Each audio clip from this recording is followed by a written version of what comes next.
Hello everybody, welcome to another video. Today I have the what we like to call the bike setup of the century. I'm joking. I have no name for it. I really couldn't tell you what we're gonna call it, what we're gonna do with it, but I'm basically here to show you guys a secret little setting that was a big part of this setup, and it made it really easy to kind of adapt to and kind of build off of when I was doing the setup. Because if you guys don't know, I spent like 2.5–3 hours doing a setup and making one, and specifically on this track I probably spent spent time on this track mostly, and then went ahead and made a good setup and what I enjoy right now and what I've been enjoying on Supercross. And you guys, there is a video out. If I remember, I'll put it in the description. If not, it's very self-explanatory which one it is, and it was posted a few days ago.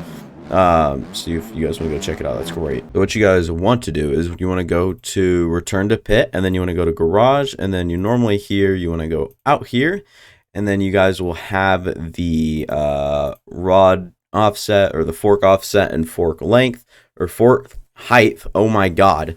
And if you guys are seeing it on the screen right now, you guys can adjust them at will, but these are what I really found stick, and it works well with the suspension settings I have. I guess I can just kind of shuffle through here and show you guys what is different with the bike, and you guys can pause on each one of those. But this really works well. And then for my motocross setup, it's not the same thing. Actually, it's completely different. So fork offset I actually had down with fork height up one and swing arm length up one. So I actually had the fork offset one up, and one up, and it seemed to work quite fine. So in case you guys are going to do testing, I would start with this tab because it works so incredibly well once you can finally find that setting.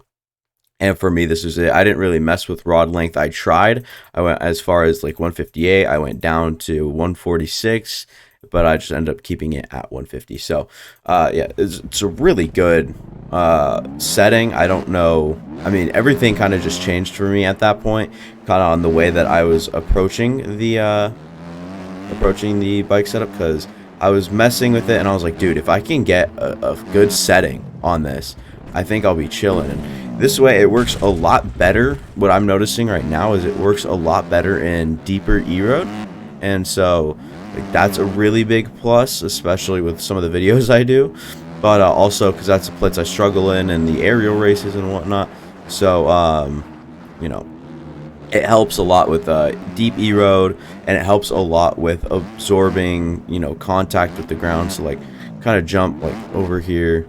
Not saying that that has like any impact on it there, but it kind of just, you can willy-nilly with the bike a little bit more. It's still a little bit better through whoops. It's not significant, and I think a lot of that is the tires, and I'll probably do a video on that. Like that's a big part of the setup as well, is the tires plus the truss, plus the, you know, just overall bike setup. But I do want to get that corner a lot better. It's been a while since I've ridden Seattle, so obviously probably won't have the best goes at it.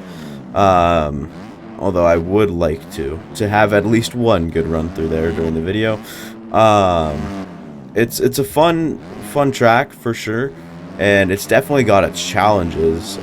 This sand can be a pain to get, but fortunately, you know, you can kind of figure your way out through there if you go through it enough times. I'm gonna go up over this. It's a fun section on the back end, and then it's not turning nearly enough. My brain's basically shut off right now. Why? I don't know.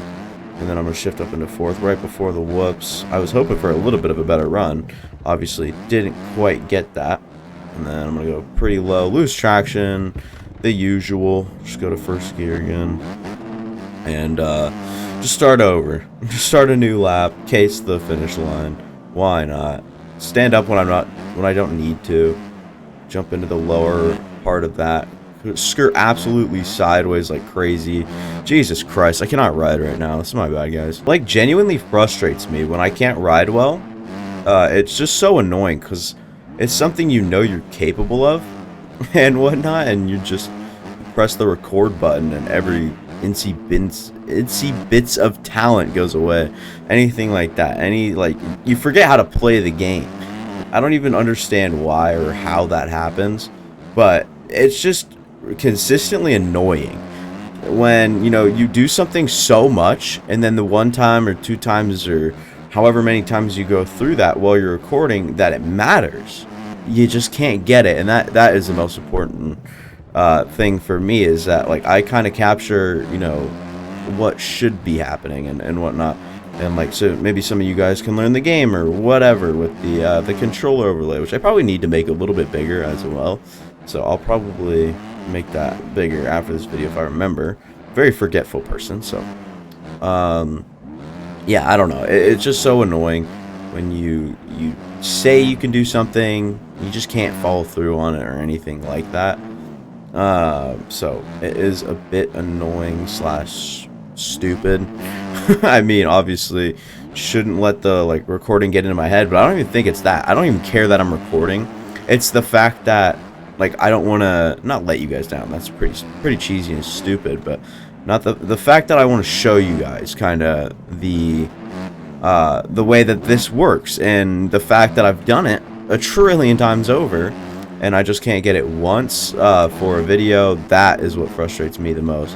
Even with the added excuses of I haven't played all day, I'm kind of just waking up and I'm kind of, you know, whatever. I haven't played MX Bikes that often recently, and especially Seattle. It's such a different track, but I already have enough time on, you know, this sort of thing, so it is what it is. Obviously, excuses probably aren't the best thing to make at this point, but it is what it is. I'm gonna try to go over here and see how fast that is.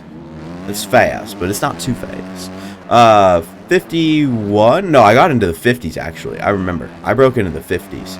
So on this track, best lap time right now is a 52.670, and my best time is under 50, or I guess, yeah, 50 point something, probably 50.8, somewhere around there. I can't remember, but it was in the high 50s. I was so happy with that lap.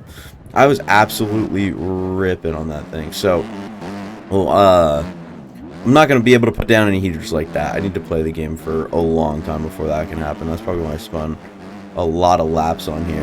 And I did put the deformation up in hopes of trying to show you guys the deformation and how well it works through there and whatnot, but obviously that's not a great showing already, just that single rut. But that's just because of alignment issues with the back end and where my front end wants to go and what I was doing with the controller, not anything that has to really do with the setup. One thing that I do want to know about the setup, though, it is very specific to certain tracks. It can vary a lot.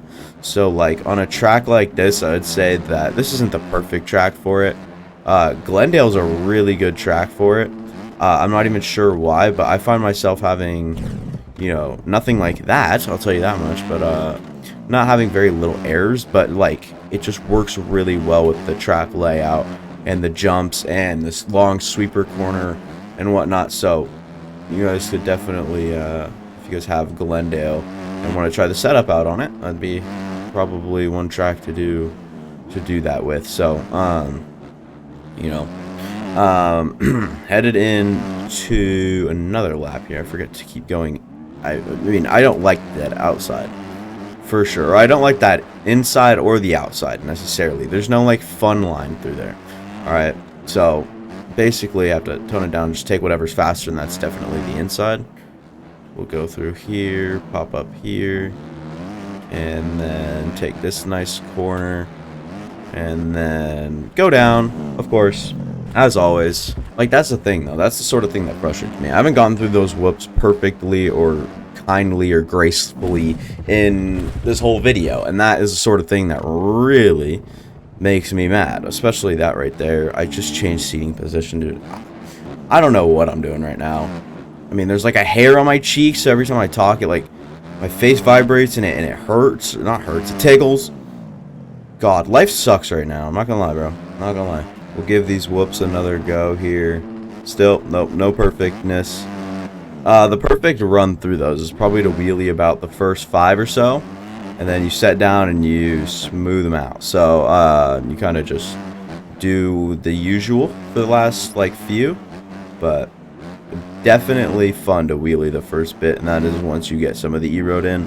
That definitely helps quite a bit. Okay, I'm gonna land, gonna case, gonna slide into that rut. Love life right now. It's pretty great. Not gonna lie, it's kind of awesome. I'll take this corner right here, left-hander. Just go inside there, and then work our way through there. I don't know what's happening through there though, but I'm slipping quite a bit. And then I love this this section back here, because once you grease it, or once you just get it great, it's just so fun. I'm gonna head back here. What if I go into 4th gear now? That's a bit better.